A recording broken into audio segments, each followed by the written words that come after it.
How exciting is that? I decided to get one because I thought it would make talking videos more fun.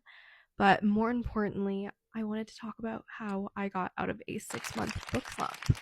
Kind of a big deal. I know this is pretty different from most of my other content that I posted on here, but I cannot pick a niche to save my life. So we may as well just expand and start talking about books because reading is my favorite hobby. And I honestly can't imagine like a better place and community to talk about my favorite books that I've been reading, especially the ones that have gotten me out of a slump. Because if you've ever been in a book slump, you know how hard of a place it is to be in. So let's talk about books. Also, fair warning, this would be the time to exit out now if you don't want to watch the rest of the video because I know it's going to be lengthy. But when I tell you that reading is my favorite hobby, I am the type of person to finish a book in one sitting and just sit in the same spot and rot there until I finish the book. To put it into perspective, I read A Court of Mist and Fury, and if you've read that book, you know how long it is. I read that book in one sitting in 3 hours. So I got shit to say, okay? Let's get into it. First and foremost, I have to give credit for my Kindle for getting me out of my slump because I'm typically like a physical book girl. Like, I love to smell that paper. You know what I mean? In like the least weird way possible. But getting a Kindle, which I got during the Prime sale, was definitely the best decision ever. Just like the convenience of it and being able to read on it wherever, whenever, and be able to just tap through pages so easily has really changed the game. So I think I might be converted, which is kind of crazy because I preached for the longest time that I would never be a digital reader, but here we are. Also, this case is really freaking cute, so that also really helps. My favorite genre usually is typically fantasy, but fantasy is really hard to get back into when you're already in a slump. To preface, I have been reading Onyx Storm since January of this year. So, yeah, that's how bad it's been. But I'm slowly getting back into it because I'm finally back in the swing of my reading. To get me out of a slump every single time without fail, it's always required a really, really good, just solid romance.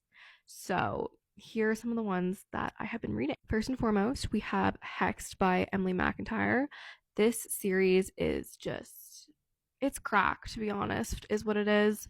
And this is the last one, which is very unfortunate. But this was the first book that I read that got me out of my slump, and it only took one book to do it. So her writing will do it without fail every single time. And I definitely plan to make a whole video talking about the series because it's really that good. So like if you have ever contemplated this series or you need a new dark romance series or you are a big fairy tale fan, just read it. Okay, like it's just so good. Like I'm not even gonna get into like the nitty-gritty details because otherwise this video will be like 20 minutes long, but that was a 5-star for me and it's exactly what I needed to pull me out of my slump. So thank you, Emily, for that. Moving on. Next, we have the DC Stars series by Chelsea Curto, which is a sports romance series. I've been really into the sports romances recently. Very unlike me because the ones that I've read in the past have not been my cup of tea, and by that I mean the Elle Kennedy ones, no offense. And Icebreaker, I read that one like 2 years ago and I was not a fan, but these are something else. Also, I don't know if this makes me a psychopath, but I don't read series in order unless I'm required to. Like, if an author states that it can be read as a standalone, then I will read it in whatever order that I choose, which I fear is an unpopular opinion. But for example, there's 4 books in the series right now, I believe, and I read book 3 and book 4 because they just sounded more interesting to me, even though I know book 1 is very popular, but I just wasn't really feeling it. So I read book 3, which is Slapshot, and then book 4, which is Hat Trick. And both of those were pretty exquisite. So I would highly recommend. Last but not least, we have the Windy City series by Liz Tomfordy or Tomford. I'm not 100% sure.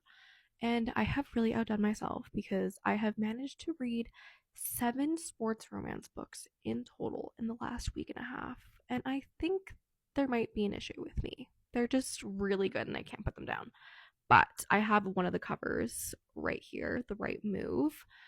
There's 5 books in this series and they're all incredible. And like this is probably the most talked about, raved about, top rated sports romance series on the market.